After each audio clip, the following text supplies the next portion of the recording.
প্ৰথম প্ৰশ্ন, কোনটো চৰাইয়ে কেৱল বৰষুণৰ পানীহে খায়?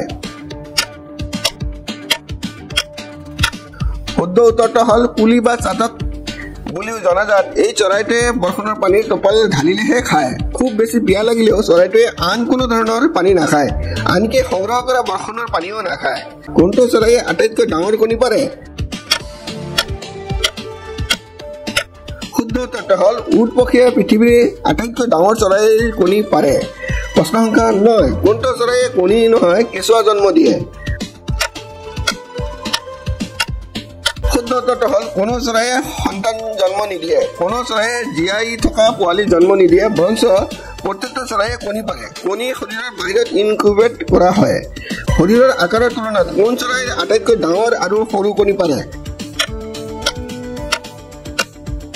শুদ্ধ উত্তৰটো হ'ল চৰাইটোৰ শৰীৰৰ আকাৰৰ তুলনাত কৰিলে উট পক্ষীৰ কণীটো আটাইতকৈ সৰু, আনহাতে হামিংবাৰ্ডৰ কণীটো আটাইতকৈ ডাঙৰ। অনুগ্ৰহ কৰি চেনেলটো ছাবস্ক্ৰাইব কৰি বেল আইকনটো অন কৰি ৰাখিব যাতে মোৰ নতুন নতুন ভিডিঅ'বোৰ তৎক্ষণাত পাব পাৰে। ভিডিঅ'টো লাইক আৰু শ্বেয়াৰ কৰিবলৈ নাপাহৰিব।